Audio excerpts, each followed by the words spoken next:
Hey guys, it's Mark from Hallmark Pool Supplies, and today I want to talk about how we change seals on your above ground pool pump, and we're going to be featuring in this video the Dynamo by Pentair. It is a very popular pump, and I'm going to show you how we take this apart and change the seals. But before we get started, I want to let you guys know I appreciate y'all watching. Definitely hit the like and subscribe button for future content. And for those of you hitting the thanks button, I really do appreciate it. It does go to the video production of this channel, which does allow me or helps me make videos for you guys, and I really do appreciate it. So let's dive right into changing seals, and I'll show you how we do this. Okay, so before we get started, the first thing we want to do if we're changing seals on this pump is we want to turn off the pump. And at this time, we want to get a plug, and we want to plug your skimmer. And then we want to take the multi-port valve on your filter and put it in closed. This will allow us to work on the pump without getting wet. And if you guys don't have a plug, then what we can do is we can simply disconnect the pipe at the front of the pump, and we can then hook it up to the return. So basically what we're doing is we're bridging the skimmer and the return together. And by doing so, it will allow us to work on the pump without getting wet because we're separating the system from the pool. So the first thing we're going to do once we've turned off the pump and plugged everything and removed the hose so that we can get to the pump so we can change the seals, we're going to come over here and we're going to take the volute or the housing on the pump, and we're just going to give it a tap like so, and we're going to unscrew the housing. Once we have this off, we're going to be able to set this to the side. And it is very important because when I unscrew that, there is an O-ring in here, as you can see. We want to make sure that as we unscrew that this doesn't fall down on the ground and we misplace it, because if you screw the housing back in without this O-ring, we're going to have a leak. So we're going to set this to the side, and then what I'm going to do is I'm going to get a 5/16 nut driver. This can be done with a flathead or a nut driver. I like using a nut driver because it's just easier that way. And we're going to come in here and we're going to take off the screws like so, one at a time, all the way around. Okay, and so now that we've got all the screws out, and by the way there's 6 of them that go all the way around, we're going to take this piece off. We can inspect, make sure everything is good. We're going to set this to the side, and then when we take that off, there is an O-ring here. Usually this is okay and does not have to be replaced, but we want to inspect that and make sure that it's good all the way around, because if that gets damaged, you could also have a leak. But most leaks that are pertaining to the water coming out of the back or underneath the bottom of the pump is pertaining to seals. So in order to get this impeller off so we can get to the seals, we've now got to rotate the motor, and we want to get a 1/4 inch nut driver. There's one screw. By removing this one screw, loosening it, it will allow us to pull this off. And then what we want to do is rotate the motor, and we want to get a 7/16 wrench, and we're going to put it in here. There is an opening here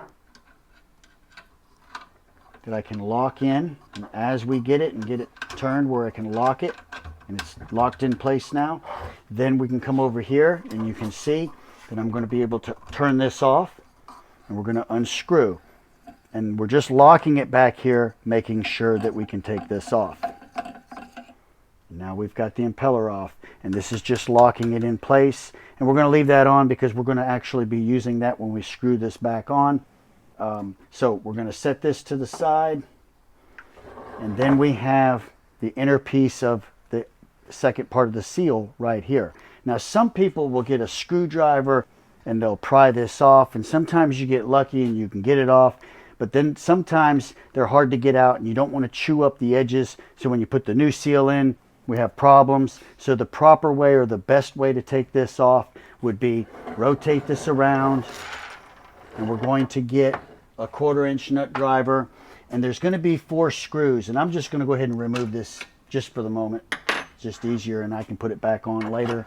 But there's 4 screws. We've got one down here, one here, one here, and one here. And they're black in color. And what we're going to do is we're going to loosen these screws. And all we're going to do is just loosen each screw. We don't want to pull the screw out. We want to leave it in. I'll explain. And when we do this, This front piece will be loose and it's going to come off. But I've got to make sure that I've got all the screws out, and now we've removed it. Now, the reason I don't want to pull these screws out, we want to make sure they stay pushed in because they will come out, but they're actually the full length of the motor. And if you look, you'll see the tips of these are sticking out. And if we pull them out, you can put them back in, but they're very difficult. It's a bear because you're trying to fit this screw through that hole in this distance, so we don't want to take it out. So by leaving them pushed forward, it's just much easier when we go to put it back on. So the first thing we're going to do is we're going to take our plate here. Of course, this is the one that has the O-ring on it. We've already inspected that. We want to make sure that all this is good. Everything looks good. There's no cracks. Then what we're going to do is we're going to flip this over upside down. We can take our nut driver, and all we got to do is put it on the white and give it one tap, and that will automatically push out this part of the seal. So we've got that done. We'll set that to the side, and then we have the actual impeller here, which we're going to remove the seal, the front part of the seal off the impeller. And what we want to do is we want to twist this off. So now that we've got that off, we can set that seal to the side, and now we've got the shaft here, and as you can see, nice and clean. We want to make sure nothing's cracked or broke. It looks good. Everything looks fine. So at this point in time, we're going to be able to get our seals. Open up our seals. We will have this piece which goes here, and then the front seal which goes on the impeller. And what I like to do is I like to lube these up so that they fit in. And you guys can use any type of lube, Jack's lube. This lube here, the 821, can be even Vaseline, anything that's going to be allowing it to go on without forcing it on, because we don't want to pinch or force this on. We want it to slide on nice and smooth and nice and easy. So we're going to take some lube and put it on our finger, and we want to put that around the jacket of this. Just a little bit. And then I've got that goes right there. That way we can push that in. It goes in nice and easy. And then I can take the excess grease that I have or lube and put it on the shaft. This will allow this seal to slide on, and there won't be any friction. And what I'll do is I'll just wipe this real good, get the excess lube off, and then we're going to take our seal. And it is very important. There's two parts of the seal. There's a metal side, and then we have the Teflon side. And we're going to make sure we put the metal to the impeller.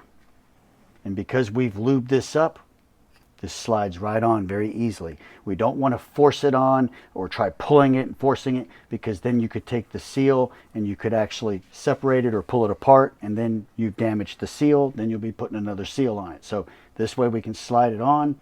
We know that that's a good, nice fit. We've got the metal against the impeller and the black, which is actually going to be on the white ceramic side. So we've got our seal on now. We've checked everything. Everything looks good. So the first thing we're going to do is we're going to come back over and we're going to line this up, keeping in mind that the bottom, where it's straight, is where it goes to the bottom, as you see here. And we're going to put it on.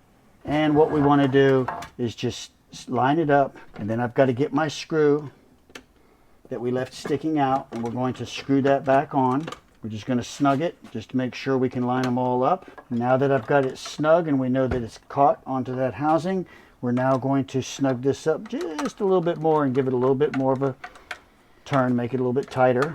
Now we've got that on, and we're good there. We've got the new seal in the front on, and now we're going to be ready to put our impeller on. And so this is already on, and it is very important, like I said, that this is put on properly, because if this is put on backwards, it's going to leak. And so what we're going to do now is we're going to put this on, and we're just going to spin it on. But now it's just going to keep turning. As you can see here in the back, it just turns. So what we want to do is get our 7/16 open end wrench, go behind here onto the shaft, and we turn it until it locks in. And once it locks, it doesn't turn anymore. Now we're going to be able to just give that a good tight turn. And she's on. That's off. And now we're going to be able to come back over here to the front, and we're going to be able to put the front part of the housing back on, making sure that the O-ring is still good. There's no debris, no trash, everything looks good. We're going to be able to line this back up, and then we're going to be able to take our screws and put them in. And what I like to do is I like to just put in a few just to make sure we line it up. And then we're going to take our 5/16 nut driver and we're going to tighten these up just a little bit just so it doesn't move on us. And all I'm going to do is I'm just going to snug it loose just so that it catches and it's there. Okay, so now that I've got all the screws and the nuts on, now we're going to go back and we are going to snug them up evenly all the way around, just making sure that all of them are good and tight. And the reason we're doing this as we go is so that I can gradually pull this in together evenly. We don't want to tighten one and then go all the way around and tighten the first time around, because it could pinch or cause a leak. So by doing it this way, we can check it. We got that on and we see that everything is good here. We're going to put our back plate back on, push our screw in. We're going to get our 1/4 inch nut driver, tighten it back up. We've got that on. That looks good. And then what I like to do before we go any further, since all this is put together, I like to plug the pump in and we want to check it. And the reason I do this just to make sure that everything's tight, nothing's binding, everything's good. There's a switch back here to turn it on and off. We turn it on and we see that the pump is running good. Nothing's binding, nothing's rubbing. So at this point in time, I'm going to be able to unplug the pump and we're going to be able to put the housing back on. Now, when we do the housing, we have the housing here, and then of course we have the O-ring, which I told you before goes in here. It can be put on here and then screwed in, or it can be laid in place, but just make sure you have it. I want to inspect the O-ring, make sure it's good, looks fine, but at the same time, I can also put a little lube on this. Anytime we lubricate some of these O-rings and gaskets, it doesn't hurt, it does help, and it adds life to the rubber itself. Lubricate that around, make sure we're good. We stick our O-ring in here.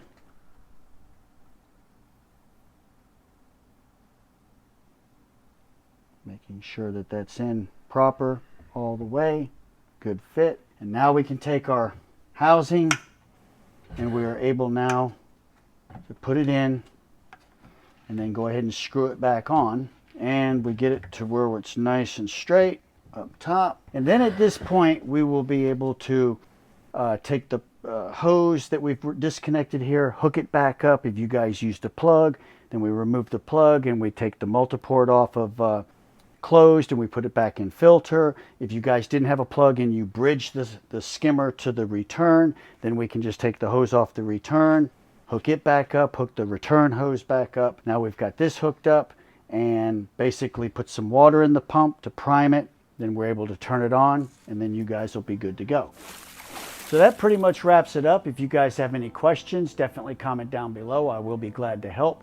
Hit the like and subscribe button for future content. And for those of you that want to help support the channel and hit the thanks button, I do appreciate it. All donations go to the video production of this channel, making it possible for me to make videos for you guys. And I do want to thank you once again for that. Remember us at Hallmark Pool Supplies for all your pool needs. My name is Mark, and I'll see you guys on the next video.